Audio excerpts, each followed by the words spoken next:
நண்பர்களுக்கு வணக்கம். நீங்கள் பார்த்துட்டு இருக்கிற அந்த வீடியோ திருச்செந்தூர் முருகன் கோவிலில் இன்று 17/8/2025 மதியம் 2 மணிக்கு எடுக்கப்பட்ட வீடியோ.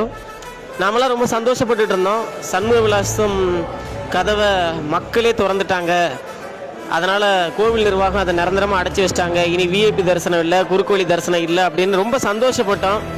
ஆனால் அவங்களுக்கு நம்ம சந்தோஷப்பட்டது பிடிக்கலையா, இல்லை முருகர் உங்களுக்கு கொடுத்த சோதனை பத்தலை, இன்னும் கொஞ்சம் உங்களை சோதிக்கிறோம், இன்னும் கொஞ்சம் வெளியே இறங்கி வந்து போராடி என்னை காப்பாற்றுங்கன்னு சொல்கிறாரான்னு தெரியல.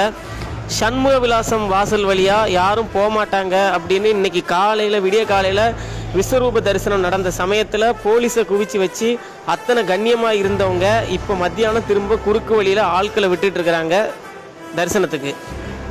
இவ்வளோத்துக்கு இன்றைக்கி திருச்செந்தூரில் காலையில் கூட்டம் அதிகமாக இருக்கிறதுனால 100 ரூபாய் தரிசனம் ரத்து பண்ணிட்டாங்க.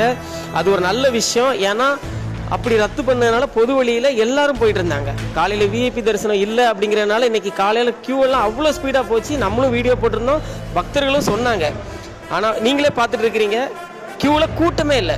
ஒரு ஞாயிற்றுக்கிழமை ஒரு முருகன் கோயில், நம்ம திருச்செந்தூர் முருகன் கோயிலில் இப்படி கூட்டம் இல்லாமல் என்னைக்காவது பார்த்துருக்கீங்களா? சமீப காலங்களில் பாருங்கள், அந்த க்யூ லைனில் கூட்டமே இல்லை. ஆனாலும் ஒரு குறிப்பிட்ட ஆளுங்க, ஒரு குறிப்பிட்ட சிலர் குறுக்கோழியில் தான் போவேன் அப்படின்ட்டு போகிறாங்க. ஏன் அந்த க்யூவில் இருந்து போய் முருகனை பார்த்தா உங்களுக்கு அருள் கிடைக்காதா? ஏன்டா நீங்களாம் மனுஷங்க தானாடா? அப்படி 2000 ரூபாய் 3000 ரூபாய் 5000 ரூபாய் இல்லைன்னா அதிகாரத்தை பயன்படுத்தி தான் நீங்கள் கோயிலுக்கு சாமி, நீங்களாம் எதுக்குடா திருச்செந்தூருக்கு வாரீங்க? சாமி கும்பிட எதுக்குடா வாரீங்க? குறுக்கு வழியில் போகிறவன் முருகனுக்கு பக்தனும் கிடையாது. முருகன் கண்ணை வச்சு இல்லை, உங்கள் திசை பக்கம் அவரோட பார்வையை கூட திருப்ப மாட்டார். இன்னைக்கு அவ்வளோ கூட்டம் இல்லை, கூட்டமே இல்லை கோயிலில், ஒரு ஆள் இல்லை. பாருங்க, நீங்க பார்த்துட்டு இருக்கிறீங்க, அப்படி இருக்கு, காலியா இருக்கு. எவ்வளோ காலியா இருந்தாலும் நாங்க கியூல நிக்க மாட்டோம், குறுக்கோழியில போய் முருகனை பார்க்கறத எங்க ஸ்டேட்டஸ். அப்படின்னா அவ்வளோ பெரிய ஸ்டேட்டஸ் இருக்கிற பருப்புங்க எதுக்கு திருச்செந்தூர் முருகனை பார்க்க வரணும்?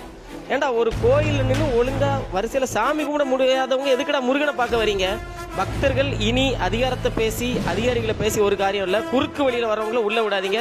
இதை பத்தி அடுத்தடுத்த வீடியோ வெளியே வரும். நன்றி.